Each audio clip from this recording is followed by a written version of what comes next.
강자와 약자가 다툽니다. 세상 윤리는 보통 이렇게 말합니다. 약자 편에 서는 게 선이다.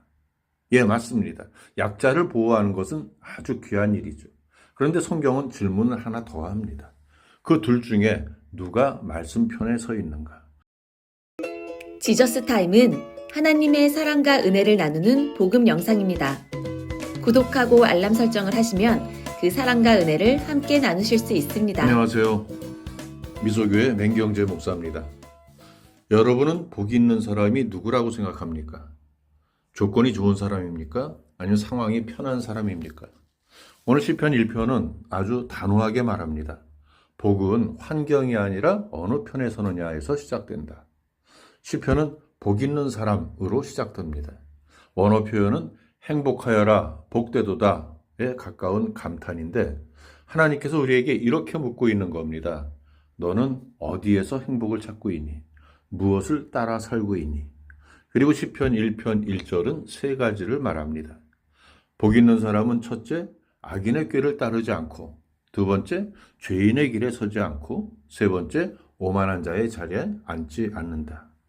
이건 단순한 행동 지침이 아닙니다. 이 삶의 방향을 말하는 겁니다. 성경의 시대적 배경을 보면 특히 여성과 약자들은 사회적으로 더 취약한 위치에 있었습니다. 그 시대의 언어와 문화는 오늘 우리가 가진 감수성과는 다를 수 있습니다. 그래서 사람들은 종종 복을 조건으로 생각했습니다. 누구를 만나느냐? 어떤 집안이냐? 내 힘이 있느냐? 뭐 이런 거죠. 그런데 시편은 방향을 바꿉니다. 복을 조건이 아니라 길로 보여줍니다. 복은 누구 편을 따르느냐에서 시작됩니다.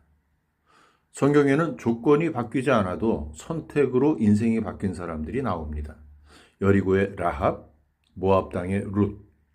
둘 다 좋은 조건으로 출발한 인생이 아니었습니다. 하지만 두 사람은 한 가지를 선택했습니다. 하나님을 믿기로 작정한 선택입니다. 그리고 그 선택은 삶의 궤도를 바꿉니다. 이 말은 남편을 잘 만나야 복 받는다 이런 말이 아닙니다. 성경의 핵심은 언제나 이것입니다. 조건을 붙잡은 사람이 아니라 하나님을 붙잡은 사람이 복을 누린다. 그래서 복 있는 사람은 어떤 상황에서도 악인의 꾀를 따라가지 않는 겁니다.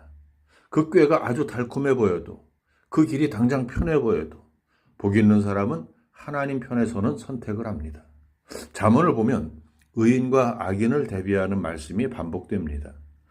우리는 누구나 양심도 있고 도덕도 배웁니다. 그런데 중요한 차이가 있습니다. 판단의 최종 기준이 무엇이냐는 겁니다. 예를 들어서 강자와 약자가 다툽니다. 세상 윤리는 보통 이렇게 말합니다. 약자 편에 서는 게 선이다. 예, 맞습니다. 약자를 보호하는 것은 아주 귀한 일이죠.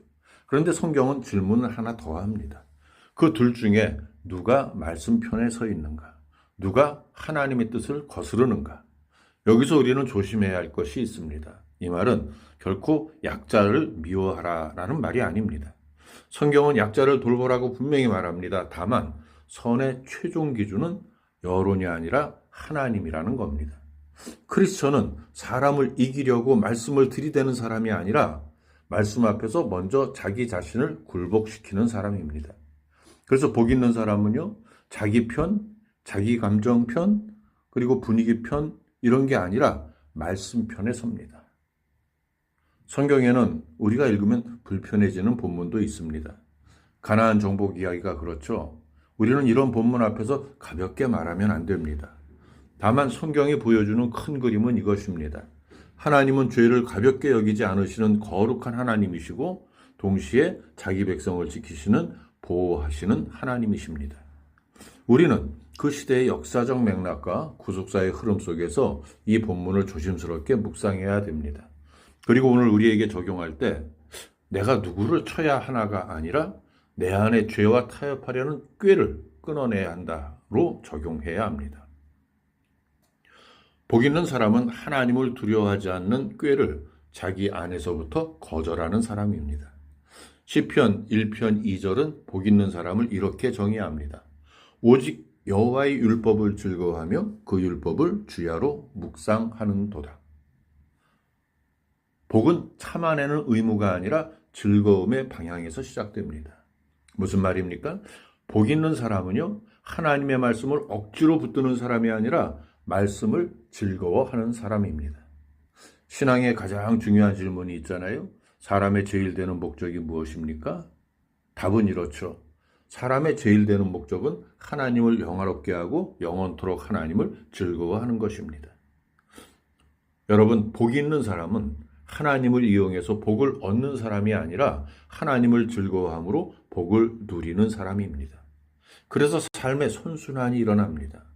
하나님을 즐거워할수록 하나님이 더 크게 채우시고 그 채우심이 다시 기쁨이 되고 그 기쁨이 다시 믿음의 선택으로 이어집니다. 오늘 말씀을 세 가지로 정리하겠습니다. 먼저 내가 따르는 꾀가 무엇인지 점검해 보세요.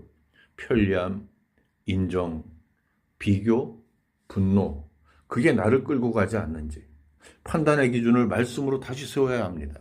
여론보다, 감정보다, 습관보다 주님은 뭐라고 하시는가?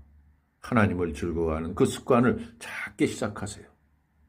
하루 10분이라도 말씀을 펴고 한 구절이라도 마음에 머물고 짧게라도 기도하며 주님, 제가 주님을 기뻐하게 해주세요. 이렇게 고백해 보세요. 사랑하는 여러분, 복 있는 사람은 상황이 좋은 사람이 아니라 말씀 편에 서서 하나님을 즐거워하는 사람입니다. 여러분의 삶에 이 복의 선순환이 더욱더 활발해지기를 주님의 사랑으로 축복합니다. 감사합니다.